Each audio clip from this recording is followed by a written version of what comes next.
a hablar del manejo de adversidades, de plagas insectiles en el cultivo de soja principalmente.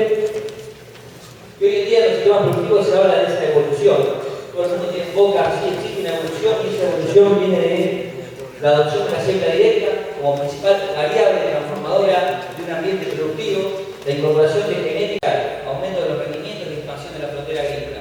Pero no solamente tuvo esos impactos, sino que también afectó las dinámicas de las adversidades. Y comenzamos a hablar de lo que decíamos, nuevas plagas en el cultivo de soja. Yo digo que no son nuevas, sino que ya existían, solamente que estaban en niveles poblacionales que no nos afectaban los rendimientos. Ahora tratamos el sistema productivo y esas plagas comienzan a crecer en abundancia dentro de los lotes que monitoreamos y sí comienzan a hacernos daño económico transformándose en plagas. Si hacemos una reseña, vemos que en el norte de la provincia de Buenos Aires el cultivo de soja en los años 90 era dominado por grupos de madurez del grupo 5 y grupo 6, que la fecha de siembra rondaba el 1 de noviembre, que la distancia entre surco usada era de 70 a 52 centímetros, que la siembra directa estaba adoptada solamente en un 30% de la superficie, el 70% restante era resta y vertedera, que la fertilización, la inoculación y el cultivo de semillas prácticamente no era una práctica tomada por el productor, ni siquiera muchas veces la conocía, que las enfermedades estaban, pero no se miraban, a lo mejor no se miraban, no se tenían en cuenta, y que el potencial de rendimiento de los lotes iba alrededor de los 25 a los 30 quintales. Las plagas que dominaban esos años 90 eran, dentro del complejo de los lepidópteros, Epinotia polema, el barrador del brote. El insecticida que se usaba principalmente era clorpifos. Dentro de ese complejo también aparecía isocamidol y aparecía anticacia, y el insecticida que se utilizaba era cipermetrina. Dentro del orden de los hemíferos aparecía principalmente dominando ese sistema de los años 90 Misana viridura, la chinche verde. También se podía llegar a ver algo de alfalfa, chinche de alfalfa, pero principalmente la chinche verde. Y el endosulfán era el insecticida que se usaba principalmente para su control. Estos insecticidas solos o combinados dominaban prácticamente el 95% de la superficie aplicada. Los productores elegían estos tres insecticidas, principalmente solos o combinados.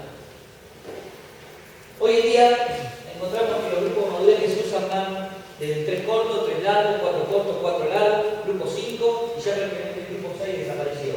Las fechas de siembra rondan el 15 de octubre, pero tenemos años como este que pronostican año niño y las fechas de siembra del cultivo de soja se van al 5 de octubre o a veces hasta el 1 de octubre. La distancia entre surcos va de 17 a 42 y aparecen un montón de gamas de distancia entre surco más. Muchas veces el contratista afloja los cuerpos de la sembradora y aparecen esas distancias raras, 22, 26, 31. O sea, hay una gama enorme de distancias entre surco hoy en día que podemos encontrar en los lotes que se monitorean. El sistema de labranza fue copado por siembra directa, prácticamente el 98% de la superficie está bajo este tipo de labranza. Y la labranza convencional solamente tiene un 2%, y que convencional no es vertedera, podemos decir que es una labranza vertical, sin ser algo de ese tipo. Fertilización, inoculación y curado de semilla es una práctica que los productores adoptaron. Hoy en día los productores están fertilizando, están curando sus semillas, están inoculando. Las enfermedades, sí, hicieron la charla con Marcelo Carmona, les habla mucho de mancha, ojo de rana, se habla mucho de mancha marrón, sectoria. O sea, hay un incremento de las enfermedades, los productores van, miran las enfermedades, realizan manejo de esas enfermedades, aplican fungicida, cosa que hace varios años atrás lo hacían. Los potenciales de rendimiento es como crecieron. Pasamos de 25 a 30 y ahora tenemos 30 a 50. O sea, en el norte de la provincia de Buenos Aires es raro que un productor en su margen bruto ponga 30. Va a poner por mínimo 40 como rendimiento esperado. Y va a estar apuntando a 45, 48 en su medio. Pero puede llegar ahí 50 y hasta puede llegar ahí 60 quintales de cultivo de soja. Las plagas que están dominando hoy en día el sistema son anticacia y son medidoras como plagas clave del cultivo. Plaga clave del cultivo es que la tenemos presente todos los años. Ya el Epinotia polema, barrador del brote, desapareció. Es raro hoy en día, en Argentina diría, ir a monitorear un brote y encontrar el Epinotia polema. Sí lo podemos encontrar a lo mejor en Uruguay. Muchas veces la semana pasada estuve recorriendo Uruguay y hablo con los productores y muchas veces se ve algo de Epinotia polema. Uruguay es mucho más nuevo que nosotros en la agricultura y se ve algo de Epinotia polema. En las últimas campañas se empezó a registrar mucho soja bolillera. A partir del año 2008-2009 hubo una seca enorme en el norte de la provincia de Buenos Aires, una seca que no, el último registro de 50 años fue el año más seco. Fíjense, y la comenzó soja bolillera, como una plaga que se está adaptando muy bien a estos nuevos sistemas productivos, a estos nuevos ambientes, y que todos los años está creciendo dentro del complejo del epidólogo. También podemos encontrar falsa medidora, y fíjense que sea, son de la familia de las flusias. A campo, tratar de identificar una medidora de una falsa medidora es muy difícil, prácticamente son iguales. Falsa medidora es una plaga que se puede instalar en el norte, con una característica biológica de la plaga, la podemos llegar a tener hasta el centro de Santa Fe para arriba. O sea que no va a bajar desde el centro de Santa Fe para abajo, que es raro encontrar falsa medidora. Por lo que si me voy al norte, tengo que estar atento con el medidor. Pero estos no son los únicos. También, como yo les contaba, muchos años atrás teníamos chinche verde, teníamos chinche de alfalfa, pero hoy en día tenemos chinche de los cuernitos, como una plaga que se adaptó muy bien a la cobertura que nos deja la siembra directa. Y fíjense los datos de prevalencia, como fue aumentando: 14% de los lotes para esta campaña, 27% de los lotes monitoreados para esta otra campaña, 44% de los lotes monitoreados de la última campaña con presencia de chinche de los cuernitos. Es grave como picadora de grano, pero es mucho más grave como plaga en la implantación de los cultivos. Si nos vamos a la zona de Villegas, Banderaló, América, el oeste de la provincia de Buenos Aires, se ven serios daños en la implantación del cultivo de maíz. Plantas deformadas, retorcidas, con tendencia al macollaje, producto de la picadura de este líquido. De las 4 chinches que pueden atacar el cultivo de soja, chinche de los cuernitos es la única que inverna en el mismo lote que atacó. Por lo tanto, cosecha la soja, chinche verde, chinche de alfalfa, chinche de quiche, vuelan y van a buscar temperatura en la corteza de los árboles, a una casa. Chinche de los cuernitos queda en ese lote, debajo de los pastrocos, siembra el maíz. Cuando comienza a nacer el maíz, lo único que tiene para romper es esa planta de maíz, y van y pican, inyectan su saliva tóxica y generan las malformaciones y pérdida de una uniformidad en el cultivo de maíz. No son las únicas, también aparecieron los moluscos, aparecieron también los bichobolitas, caracoles y babosas, que pensamos que años atrás era una plaga del sudeste, era una plaga de Tandil, Balcarce, Necochea, Tres Arroyos, pero que paulatinamente fueron creciendo hacia el lado del norte. Lo empezamos a tener en Chacabuco, Pergamino, luego lo tuvimos en el sur de Santa Fe, y la semana pasada nos llegó un caso de caracol en girasol en el Chaco, donde vos pensás que en el Chaco, con las temperaturas que hay, con la migralización, la velocidad de los ciclos de los insectos, no estarían en condiciones predisponentes para esto, pero sí están. También me llegó un caso de bicho bolita en Santiago del Estero, donde pensamos que el bicho bolita era del sudeste de la provincia de Buenos Aires. Es claro que los años de siembra directa van aumentando. No es raro encontrar un lote que tenga 30 años de siembra directa, con acumulación de rastrojos, mejores en las condiciones de materia orgánica, infiltración, contenido de humedad. Y bueno, ese nuevo ambiente es colonizado por este tipo de plagas. También se ve arañuela roja común, mecanismos urticarios. Actualmente es una plaga, ya no la llaman porálica, sino que la tengo presente todos los años, en mayor medida o menor medida, pero cuando se dan sus condiciones de altas temperaturas y baja humedad relativa, arañuela roja común está. Y fíjense los daños que genera, esa hoja color lavandina, mesófilos totalmente destruidos, que me sacan o me disminuyen el área fotosintéticamente activa. Y en casos muy avanzados, esa generación de tela de araña que prácticamente cubre todos los cultivos. Que esa tela de araña, aparte de proteger la población, va a hacer que me baje la eficiencia y control de los insecticidas. Y cuando tengo arañuela, vienen tándem con trips. Caliotrip facioli, el triple espoloto. Fíjense, con su aparato bucal alrededor, que genera esos lacerados sobre la epidermis, que al principio se ven como hojas plateadas, luego esas plateadas van necrosando y con el paso del tiempo se crean esas defoliaciones prematuras, desprendimiento de hojas, el cultivo se entrega antes. Yo pienso que es una cuestión de sequía o malas condiciones ambientales que el cultivo se me entregó antes. Es verdad, puede ser que sea sequía, pero eso está potenciado por el efecto de trips y está potenciado muchas veces por el efecto de arañuela. Entonces, este es un repaso de todas las plagas que estamos mencionando, como las tradicionales y las actuales. Pero en la presentación decía también cuáles serían las futuras, las que pueden llegar a venir dentro de los próximos años. Y lo que estamos viendo que hay especies que se van a incorporar en el grupo de los coleópteros, de los dípteros, de los ortópteros y de los dípteros. Fíjense estas fotos del complejo de coleópteros, larvas de Pantomorus. Pantomorus lo teníamos como una plaga que consumía hojas. Hoy en día en estados larvales, esas larvas ápodas están generando daños a nivel de raíces. No es raro ir a la zona de Deró, ir a la zona de Tres Arroyos, o sea, sería el oeste, el sudoeste de la provincia de Buenos Aires, donde empezamos a ver rodales de plantas débiles que pareciera que están sufriendo estrés hídrico, pero sin embargo está lloviendo. Bueno, agarramos la pala, sacamos esas glándulas y vemos que en las raíces se encuentran estas larvas ápodas que están consumiendo esas raíces que se están formando. También encontramos bicho torito, Dilopoderus abdeles. Era una plaga de trigo, era una plaga de girasol. Ahora una plaga de maíz. Ahora, si yo el cultivo de soja lo siembro el 5 de octubre, estoy poniendo la germinación de ese cultivo en un momento que las larvas todavía están activas. todavía no se produjo el pasaje de estado larval a adulto. Por lo tanto, al adelantar mucho la fecha de siembra, volvemos al cultivo en condiciones predisponentes al ataque de bichotorito y los modelos alrededor. También estamos registrando presencia de larvas de dípteros de típula paludosa.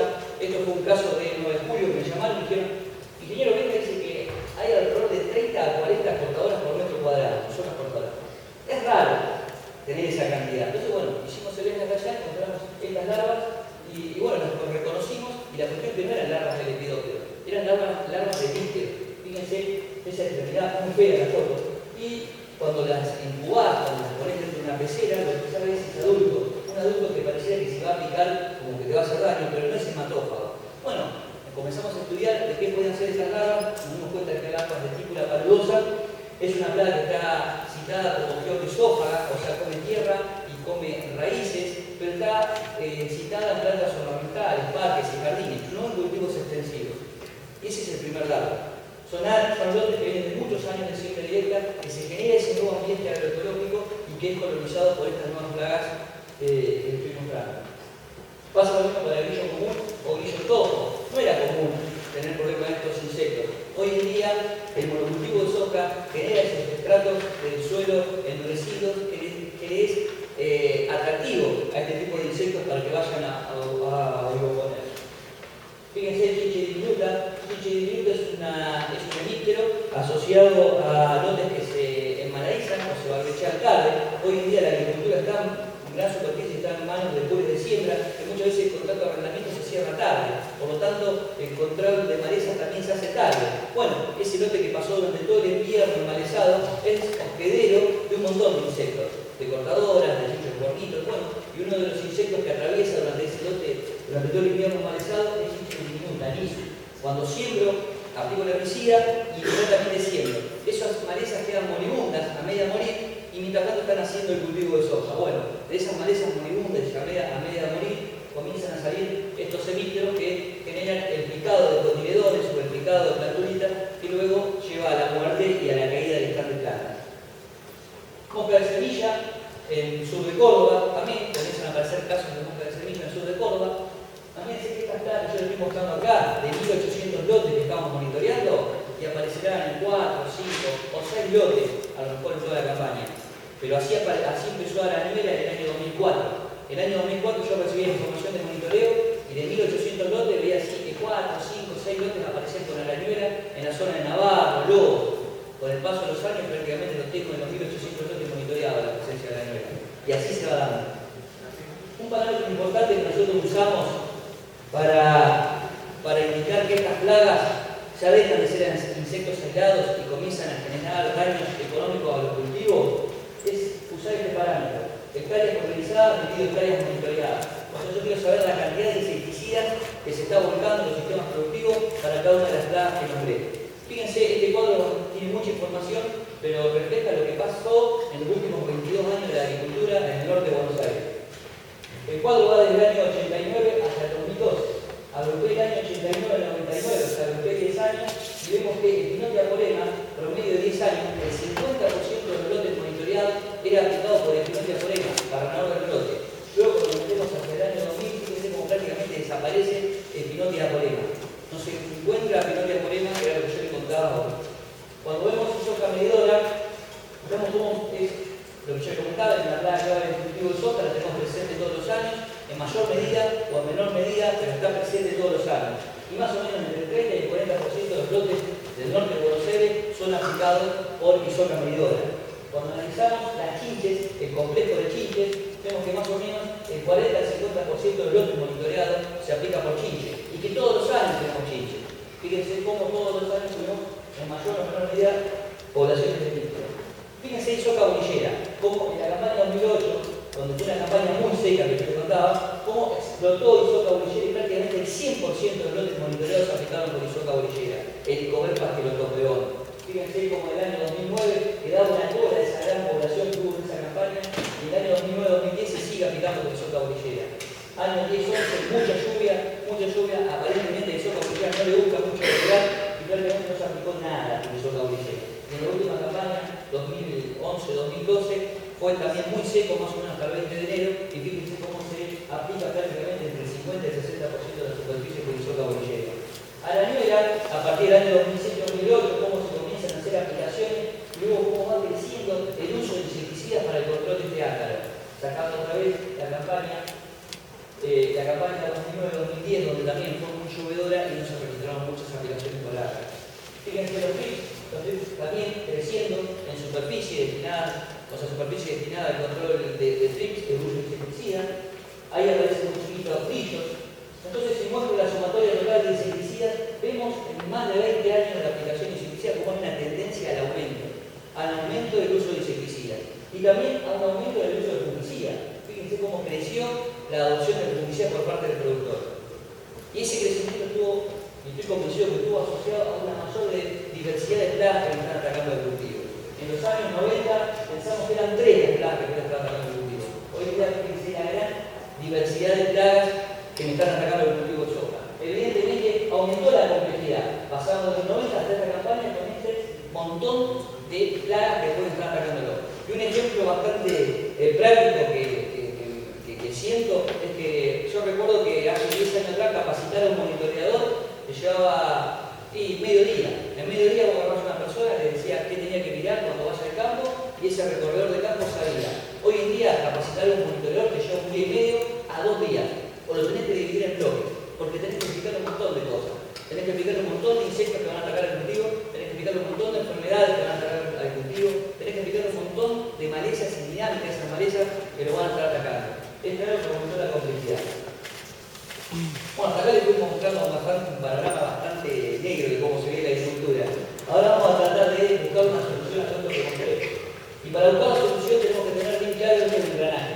Esto tiene que estar muy bien asentado. El recorredor de campo, el técnico, futuros ingenieros agrónomos, todos los que vayamos a enfrentar un lote, tenemos que tener clara la metodología del control que vamos a usar, tenemos que tener clara las plagas que podemos encontrar y también cómo cuantificar esas plagas. Esta frase se la roba Marcelo. Yo le digo, a una observación biológica hay que tratar de ponerle un valor para poder tomar una buena decisión. Y eso pasa muchas veces con la arañuela. Vamos al campo y vemos que hay un montón de arañuelas que están caminando sobre la planta. Pero eso las reconocemos, son arañas. Reconocemos que son TRIPS, pero no podemos ponerle un valor. Y si no podemos ponerle un valor a esa observación biológica, se va a complicar la toma de decisión. Por lo tanto, tenemos que tener clara la metodología de muestreo que vamos a usar. Conocer parámetros del cultivo, conocer muy bien la escala de Ferry-Cavia. Hoy en día me encuentro con ingenieros agrónomos que ya hace 4, 5, 6, 7 años que se recibieron y no conocen correctamente la escala de Ferry-Cavia para determinar los estados fenológicos del cultivo, o la escala SADO para determinar la fenología en trigo.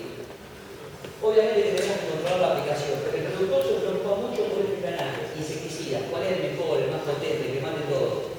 Y yo siempre digo que no hay que preocuparse en primer lugar por el insecticida, sino que primero tenemos que tener cubiertas estas cosas, saber qué vamos a muestrear y cómo lo vamos a muestrear. Como mínimo otros tips que habría que respetar,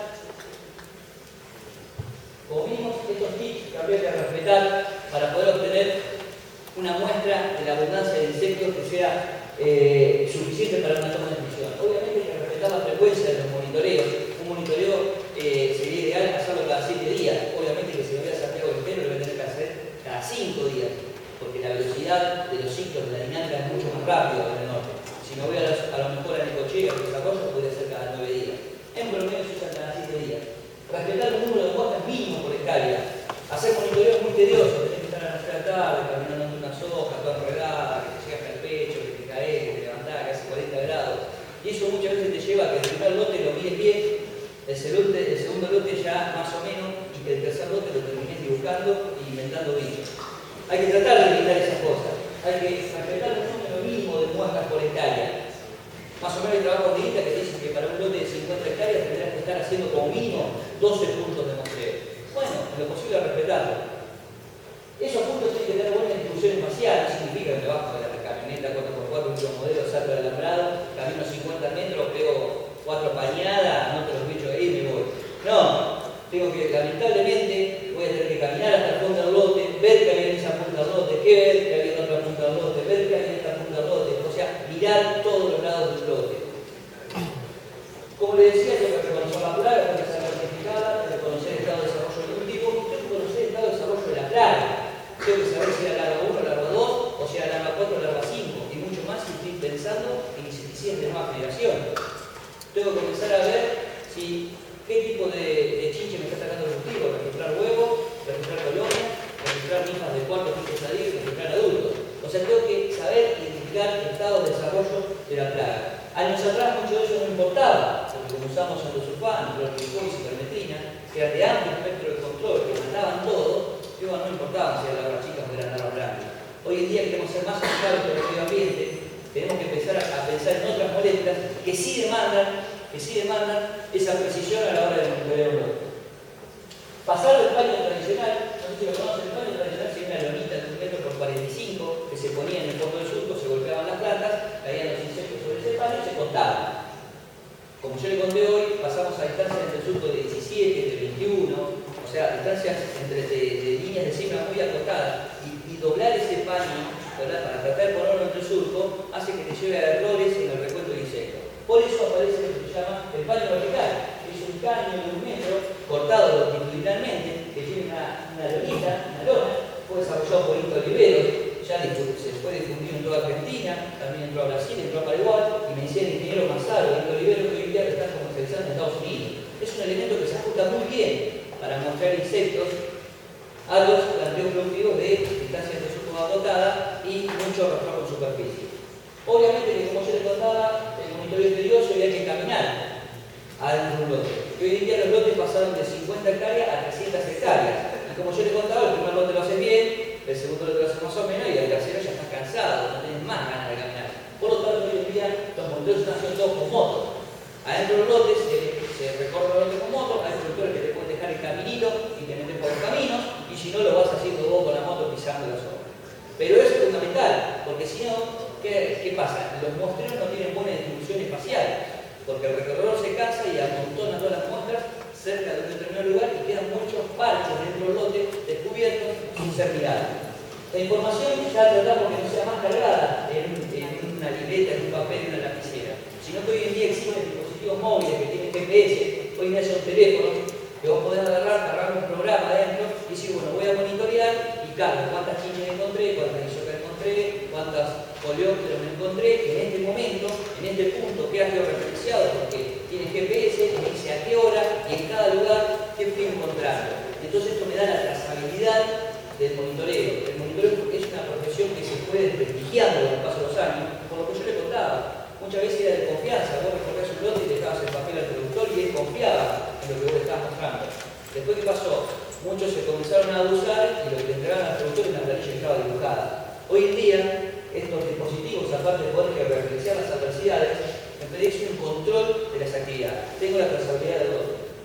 Fíjense, se crean estos mapas, donde tengo los mapas con esos puntos de muestreo, donde dice qué plaga había en cada lugar del lote. Este es un caso de Guanquerén. Fíjense, voy a monitorear la cantidad de muestras que se por hectárea de bicho bolita, y los puntos rojos dicen que estaban sumamente cargados de bicho bolita. Me pongo a charlar con el encargado y el encargado me cuenta la caída antiguamente de un alambrado, que fue sacado. Mostramos el suelo debajo de ese alambrado y encontramos que había distintos niveles de materia orgánica, distintos grados de cobertura, distintos niveles de humedad, o sea, un ambiente propicio para la bicho bolita. Y solamente se pulverizó esa zona, y no todo el lote. Entonces, si queremos buscar precisión, hoy en día están las herramientas. Fíjense para el soca bolillera, esto es un lote también, esto es una loma, unito los puntos, 1,1 en soca bolilleras por metro lineal, unito los puntos del papo, 2,3 en soca bolilleras por metro lineal. Evidentemente, dentro de un lote había distintas cantidades, estábamos partiendo de poblaciones iniciales distintas, y que a través del monitoreo y saber en cada uno de esos puntos qué es lo que había, podemos ver que la eficiencia de control de insecticida puede ser distinta. Finalmente llegamos a la elección del insecticida, que es lo que yo les contaba que el productor se preocupa mucho. Hoy en día un productor tiene dos grandes opciones. Tiene insecticidas tradicionales, como los piretroides depurados, alfametrina, cetamentrina, gamma-ciletrina, alfametrina. Tiene piretroides de tercera generación como el ifentril. Tiene piretroides que están microencapsulados. ¿Qué significa microencapsulados? Es que ese piretroide depurado, como la alfametrina o la deltametrina, está rodeado por un polímero. Cuando el productor lo pulveriza, ese polímero se va degradando y se va liberando principio activo al medio. Por ejemplo, un piretroide microencapsulado puede durar 11 días generando muerte en el campo, mientras que un piretroide depurado puede generar muerte durante 5 días. Y una cipermetrina común puede generar muerte durante 3 días. También esos piretroides pueden ser combinados con endosulfán o clorpirifos. Son productos, una DL50 muy baja, O sea, con muy poquitos miligramos puede estar generando mucha muerte, o sea, son muy nocivos para el medio ambiente. Pero lo que tienen es que tienen un grado de espectro de control muy amplio, matan todo tipo de insectos. Y como nueva generación aparecen los IGRs o MAX. IGRs son insecticidas que inhiben el proceso de la muda. Los MAX son IGRs que aceleran el proceso de la muda. Los IGRs en mezcla pueden venir mezclados con piretroides, fosforados o carbamatos. O sea, a estos insecticidas se le agrega un fosforado, o sea, se le agrega otro modo de acción, o puede ser el efecto translaminar o la acción de vapor. O se le agrega un carbamato, que es lo que se le estaría agregando es sistemia a ese insecticida. También hay insecticidas que afectan los receptores de renidina, o sea, afectan el transporte de calcio en el interior del músculo. Ese es el caso de la familia de resamidas. Y esas resamidas pueden venir mezcladas con abamectina para ampliar el espectro de control, y precisamente abamectina es para el control de ácido. También aparecen los piretroides mezclados con neonicotinoides, que no son en sí una nueva generación, pero sí bastante novedosa su combinación. Acá estamos hablando de DD50 mucho más alta. Imagínense, un ARR tiene 5.000 miligramos, versus lo que decíamos hoy, por ejemplo, el endosulfán tiene 70 miligramos. 5.000 miligramos necesito de un ARR para matar a la mitad de la población de ranas, mientras que el endosulfán necesito 70 miligramos. Fíjense la diferencia que hay. Esta es la comparación de lo que estábamos hablando. Ahí están las DD50, por ejemplo, los tradicionales, clorpirifosfenilmetrina, 600 miligramos, para la nueva generación, 433 miligramos. Esto es importante tenerlo en cuenta, debido a que hoy día hay mucho control de parte de los centros urbanos para ver qué tipo de agricultura estamos haciendo. Esto más o menos son los costos en dólares, un tradicional $6, en nueva generación $12. Por lo tanto, para ir concluyendo, estos son los pilares que forman parte de un manejo integrado de plagas. Yo digo, hace 10 años atrás, hacer manejo integrado de plagas era muy difícil pensarlo, porque las herramientas que teníamos, la verdad que no eran muy amigables con el medio ambiente. Fíjense, piretroides, fosforados y clorados, únicamente como insecticidas de uso masivo para intentar hacer manejo integrado de plagas. Obviamente que trampas de luz teníamos, pero eran muy aisladas, no se podía consolidar la información.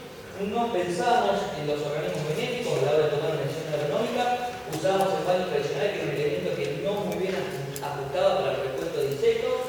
Los registros eran manuales, o sea, se hacían en una libreta, en papel, y con el paso de los años, lo que yo decía, se fue perdiendo credibilidad de esos papeles. Y hoy en día contamos con el baño vertical, contamos con los insecticidas de nueva generación, que yo les conté, con unas DD50 distintas, que son más amigables con el medio ambiente. También contamos con instrumentos que me permiten referenciar la información que recolecto en el campo y tener certeza que realmente la persona fue al campo y que en un determinado lugar del lote encontró una determinada plaga y a qué hora la pudo haber encontrado. También pensamos que la incorporación de la tecnología BT dentro del cultivo de soja va a ser un pilar importante que estaba faltando, debido a que en zonas más que vas al norte eran muchos los problemas que estábamos viendo con lepidópteros. Para la campaña de 2014 ya va a estar disponible esta tecnología en el cultivo de soja. Y también, obviamente, que se está pensando en un uso más responsable de insecticidas. Hoy no es raro ir a una comuna del interior, que la comuna se organice y le pague un ingeniero agrónomo para que controle las aplicaciones que están realizando cerca de un pueblo o de una escuela. Eso hoy en día lo estamos teniendo, esos controles. La elección de insecticidas indirectamente también protege a los benéficos. Estas nuevas moléculas de insecticidas son muy específicas, o sea, controlan principalmente los insectos plagas y a muchos benéficos los dejan fuera, o sea, los malos. Y el tema de trampa de luz, como yo le he contado, hoy día Internet me permite consolidar la información de trampa de luz de un montón de estaciones experimentales de INTA. Como yo le contaba antes, tenías un dato puntual de una zona, hoy en día podés sacar y tenés un mapa de toda Argentina de cómo están volando las mariposas y cómo se están haciendo esas oviposiciones.